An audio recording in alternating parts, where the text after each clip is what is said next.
Lyme disease, which also came out of the town of Herndon. A good friend of mine's been suffering with that for years. Just to put it in perspective, Fairfax County and Loudoun County are the two highest have the highest numbers of Lyme disease in the Commonwealth of Virginia. Loudoun 1, Fairfax 2. Frank Wolf had a community meeting back, I don't know, 6 months ago on the subject and had over 400 people show up. The concern that has been expressed to me and what the bill addresses is there's a significant scientific debate in the medical community about treatment of Lyme disease. The prevailing Lyme disease treatment regime is to treat it in a relatively short period with injections and pills and whatever else they use, but that does not help a lot of people who have it long term. There are people who've been suffering with Lyme disease for 1, 2, 3, 4, 5 years. There have been doctors who treat it on a long-term basis, not in Virginia, but since that is not in accord with the prevailing wisdom, and I'm probably not saying this exactly right, of the medical profession, have actually been censored and lost their license.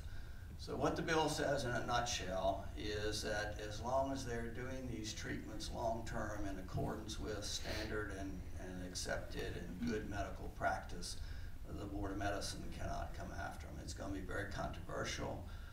The Medical Society will oppose it. Came to see me, as a matter of fact, yesterday.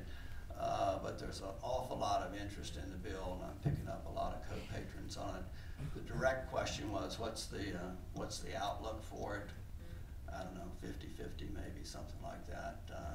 The bill was supposed to be heard Monday, has been put off a week because there are 2 or 3 other bills on the same subject, and they've rolled them all into my bill. So Monday a week, we're going to subcommittee with it, and we'll find out then how we're doing.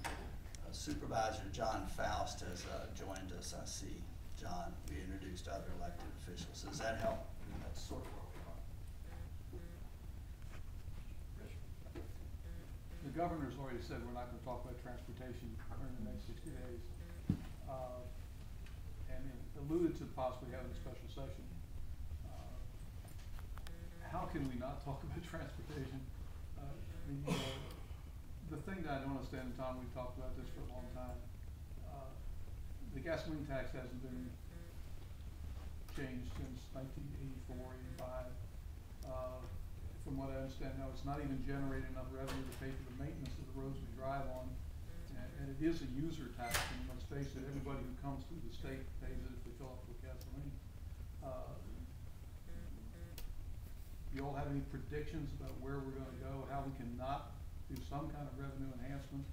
I know that North Carolina, I think 2 years ago, North Carolina had also not touched their gasoline tax, and they did adjust it and even put an inflation, I believe, factor in so that it doesn't get out of whack again. But I realize this is probably going to be another session, but any comments that you all would like to make would be fine.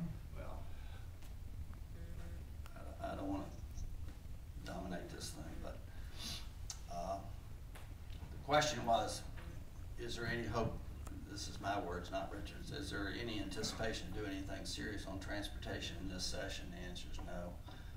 The governor has said that even though he campaigned that it was an important part of his program, that he was not going to take it up in this 60 days. And I sort of can understand that with the budget and everything else.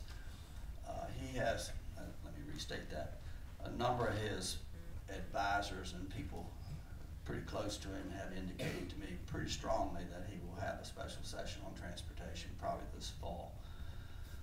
Now here's where y'all start booing. I have in the Comprehensive Transportation and Economic Development, and I have the Comprehensive Transportation and Job Creation Act of 2010 in the General Assembly. And what it does, in a nutshell, is raises a bunch of money from Northern Virginia that stays in Northern Virginia, and I can bore you to death with all the details if you're interested in them. And then the gas tax, which Richard mentioned. I've approached that from a different perspective. I've got it in a 1% increase at the wholesale level.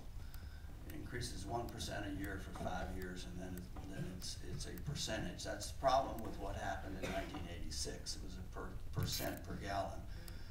if I'm successful in this, and this is a statewide portion of it, the money goes back to where it was the point of sale. In other words, if it's, the jobber can be in Pennsylvania, which is entirely possible, but if the final product ends up at the gas station, Herndon, Sterling, Annandale, where have you, the money flows to that construction district.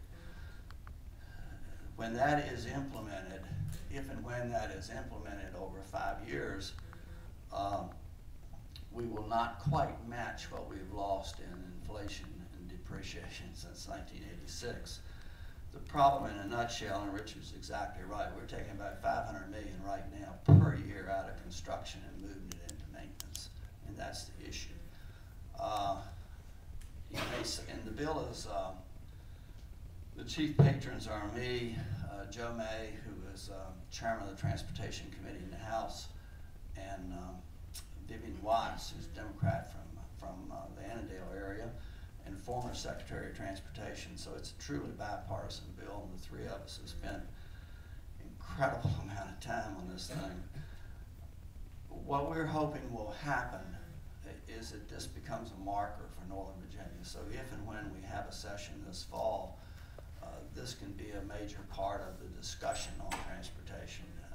You don't want to get me going on that, but I'm absolutely convinced that we need it not only for economic development, but we need it for quality of life.